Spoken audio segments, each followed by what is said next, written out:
Hey guys, I'm here with Ron Norton from Inland Manufacturing, and we're here to take a closer look at the newest addition to their product lineup, the T30, a reproduction of the T3 pseudo-marksman's rifle from World War II. Why don't you tell us a little more about the rifle, Ron? Yeah, with so many of our customers with failing eyesight, not that it bothers me, but it does, we've had the request for optics on an M1 Carbine. Sure.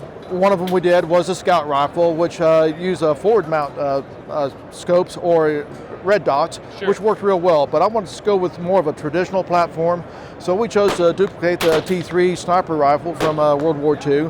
This is the Inland T30, and we've incorporated a T3 style mount, which is a red-filled base that's actually welded to the receiver.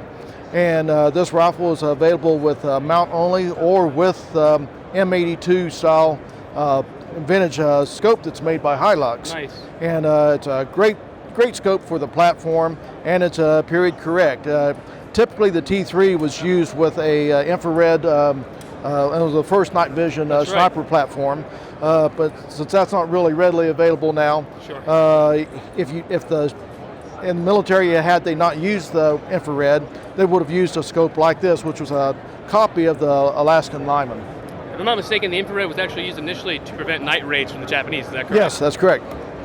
Very cool. And the backpack was awfully heavy, so that's one thing you get on this rifle is you don't have to lug around a 60-pound battery with it, which is always a nice yes. addition. Now, and with this rifle, now we do offer it with a clamp-on style, original style clamp-on flash hider, the conical flash hider. And where with our other rifles that have the flash hiders, we do offer a threaded barrel that's half 28 thread. The clamp-on is more period correct for this the is more T3. period correct, yes. Okay. So. Very nice. And what is the stock made out of on these rifles? These are walnut. Very it's made nice. of American walnut. Very nice. Is it boiled linseed oil for the finish, or? Yes, we've got linseed oil finish. Excellent. Well, it's a very true to the period looking rifle.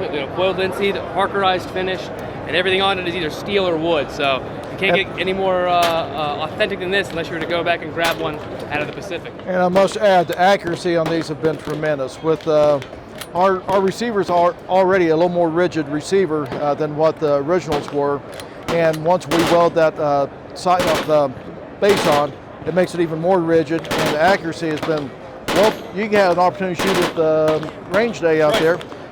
We were tagging the 4-inch clays at 250, 300 yards without an issue. And it's not a very high magnification scope either, but I mean, it's such a soft shooting rifle. I mean, the cartridge itself is very easy to control. That and the optic is nice and clear and bright, and it's very, very easy to engage, especially bright orange targets, but really anything, the size of a grapefruit or larger is going to be, piece of cake to hit. Now, with 42017, this was our vintage piece, and we've added to it, we'll slip it on there.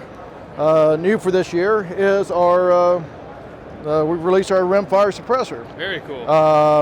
It's a polymer core, monocore suppressor, weighs 3.5 ounces, and again, you got to shoot that out there. It's very effective, designed for about any rimfire platform, and retail on this is $189, and that includes a 4-ounce can of our new suppressor foam, which makes the suppressors even more effective. Very cool. Yeah, when we had the chance to shoot this outdoors at range day, I actually didn't realize it was mounted on the firearm initially, because it's so light, it's so minimalistic. It can almost be seen as like a harmonizer or some such, or just a standard muzzle device. But yeah, it actually is a fully functional sound suppressor, clearly for rimfires, but very compact. It's very rugged, even though it's very small, too. Very, very cool design. Well, thank you, Ron. Appreciate it so much. Thank you for taking the time Thank to talk you. to us here at SHOT Show 2017. It's a pleasure. And guys, don't forget to like, comment, and subscribe, as well as stay tuned for more coverage of SHOT Show 2017.